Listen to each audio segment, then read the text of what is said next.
I never really understood the big deal when it came to weddings. But since moving back home to Nigeria 6 years ago and getting married, I soon found out how big a deal it really is. But what happens once the party's over and it's just the two of you? I started to think about this. As much as I've heard about the romance of it all, I've also heard about the stress, the fallouts, fights, and everything in between. Divorced after 6 months, happy being a mistress, the 7-year itch, 8 years dating but no ring in sight. The topics were endless. So I wanted to see what regular people had to say on these topics. I've spoken to single people, married people, and counselors. Maybe if we're all open about our experiences, someone out there may be able to take something good out of this. And I might learn a thing or two myself.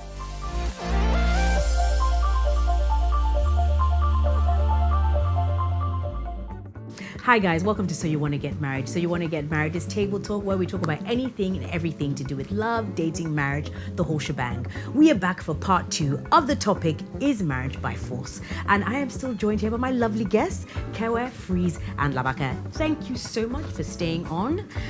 I didn't mention in part 1, but we have the three of them. They're like from all walks of life. So we have Labake, who's married, Freeze, who is unfortunately going through a divorce, and we have got Kevwe, who is single. So it's really, really interesting to get your different perspectives on this topic. So I want to kind of shift to the male side. And Freeze, I'm going to have to ask you first, of course, because being the only guy here. Why do you feel that men don't have the same pressure? So I don't know any guy.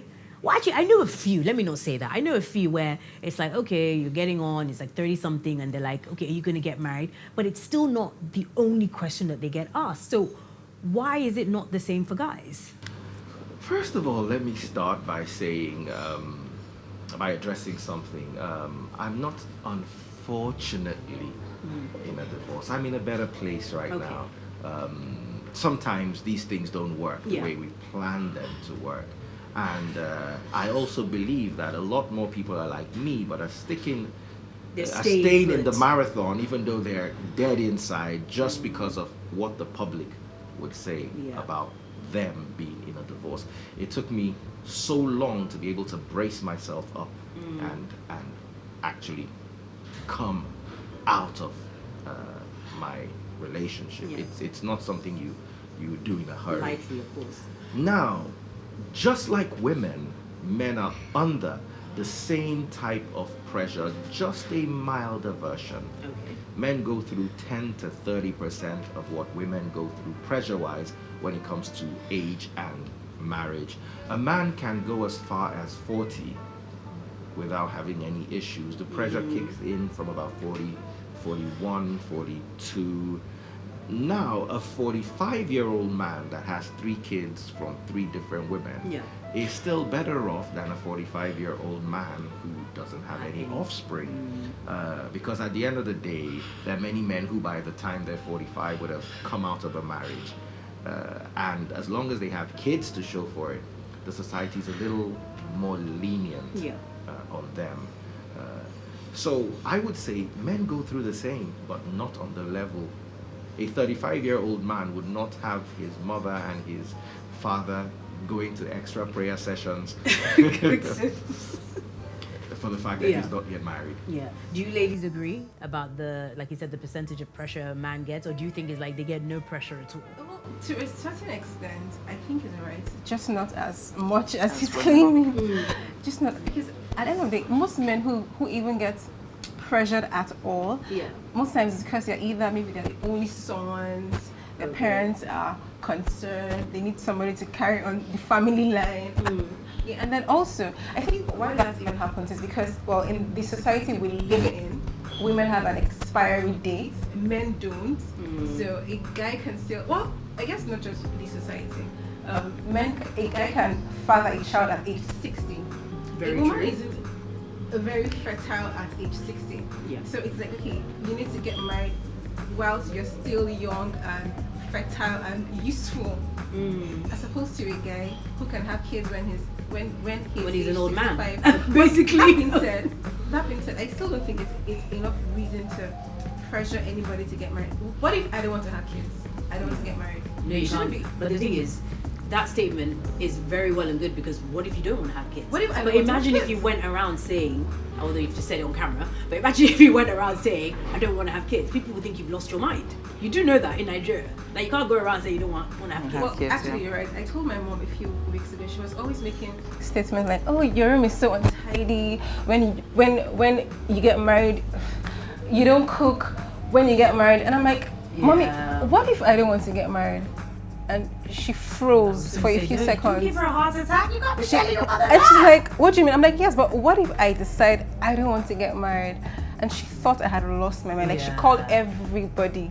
Your sister is saying, I said, I didn't say I don't want to But get just married, but what just if? what Yeah. if? But I that's mean, the I have fear, a like, choice.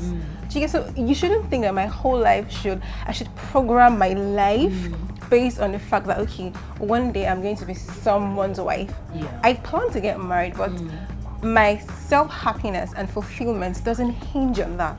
And I think it's also important for us to raise our kids that way. It's okay if you're not married at age 30 as a girl. It's okay if you're not, if you're single at age 35 even. So we should raise our kids to have certain values as a person, as an individual, as opposed to basing your sense of self on a guy. On being married. I On being think married, really yeah. well put, because you mentioned how you were home and then your mum said, you know, and the thing is, it's unknowingly. It's not like she's sitting there thinking, oh, I'm going to say this. It's, okay, such and such and such, when you get married, you're untidy, but remember, when you get married. And I feel like, so when we're bringing up our children, you're saying that to the girl. But I wonder if, I don't know if you have any brothers. Do you have any brothers? So I wonder if, are they saying the same thing? Oh, this is happening when you get married. Take your plate to the kitchen when you get married. How come when raising sons, it's not the same thing? No one's really talking to them about marriage. So what is that about? Well, I think that she's very right about the pressures that are put on the girl child as opposed to the boy child. But I think it's our duty as parents and parents-to-be to take that very, very seriously. In my home, there's no boy and there's no girl. If I say, I'll tell my son, in fact, I think I'm partial to my daughter, because if my daughter cries, oh, yeah, aren't you looking? Go and look out for your sister. And if he's like, why can't she take care of herself? And I explain, oh, you are stronger. There are more boys in the, you know, she wants to cook. She's acting a play about cooking. I'll tell her brother, join her. Yeah. I'll tell him, take your plate to the kitchen. There shouldn't be that much of a difference. So it's a responsibility for parents now, and in the world that we're coming into, to just bring them up without the women are for marriage and men are for money. Because in this society, they don't ask a man when he's getting married. It's more about how much you have, how much you have, how much you have. Then when the money comes, it's now marriage. When are you getting married?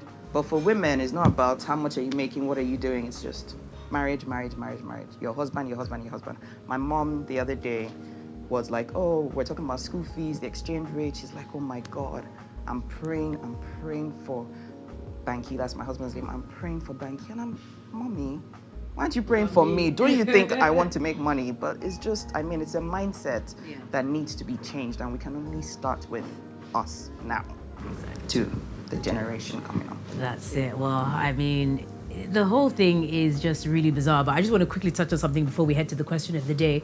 Do you guys think that our society respects women more if you've been divorced, but you've been married, so you've been divorced, or you've never been married and you've had children, than women who are just single and over a certain age? Do you think there's more respect that, oh, well, at least you got married, even though it didn't work out, or at least you have children? So if you meet a 40-year-old woman, do you think society would respect another 40-year-old woman who, if she's divorced or if she's had children, compared to a 40-year-old woman who's single? What do you think? I think that they will respect the woman who has been divorced. Because if you're single and you've had kids, there's this notion of, oh, she's 40, she has kids, she has never been married, she has most likely lived a very rough life. She must be promiscuous. She must be promiscuous, exactly. And then if you've never been married, it's, oh, she must have a really bad attitude. But do you think the woman who has kids but hasn't been married will be respected more than a single woman of the same age? Because I do wonder, what do you think? She is right. You see, if you've been divorced before, Yeah. And you have kids to show for it, because there's the human notion to look at a woman as a vessel for reproduction and an assistant for a man. Now, if you're not able to become an assistant, but you're able to procreate, at least you've like done 40 to 50% of what you're supposed to do. Now, if you've never been married before, you still get the respect, not as much as a divorcee, but you're still going to go to your children's school, you're still going to take part in their activities, you're still going to show up as their mom, and that comes with a bit of respect a single woman at 40 will not enjoy. Oh my days. Okay, thank you so much, guys. We're going to quickly go to our question of the day. Now, the question of the day is totally unrelated. It might be related, but it's usually unrelated to our actual topic. And it's just to see what our guests think. So, question of the day is from our Facebook page. And you can send us questions to the email address, soyouwantmarry@gmail.com. So here we go. I'm a 30-year-old man. My girlfriend is 25, and I'm no longer in love with her. And when I try to finish the relationship, she cries and it breaks my heart. So I take it back. She's anxious and clingy, and I hate it. How do I break up with her? So how do you break up with her so you don't marry her, right? And then in a year's time, he's going to be crying even more. So, yeah. Who's going to go first? Okay, go on, please. Now, first of all, you've got to be compatible with who you're getting married to. You don't need to be similar. You've got to be compatible. Sometimes those two words don't collide. Yeah. Now, what do I mean by compatible? There's some people out there who love clingy women. I've met quite a few. So you don't like the fact that she's clingy. You don't like the fact that she likes PDAs, but there are people who do. And as long as you don't, you cannot change a leopard. You can't dye it to become a dog. It's going to be a leopard eventually. The rain will fall and the spots will come right out again.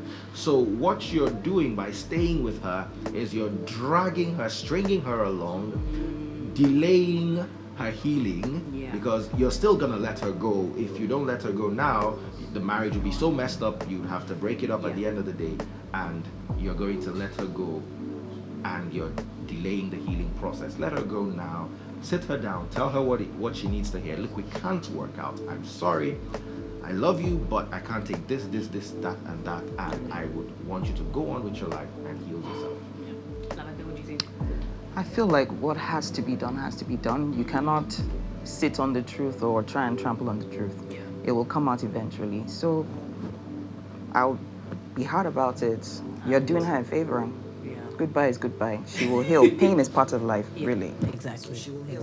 Kevwe, what do you think? I think that how he does this is just as important. I mean, at the end of the day, you don't want to make her feel less.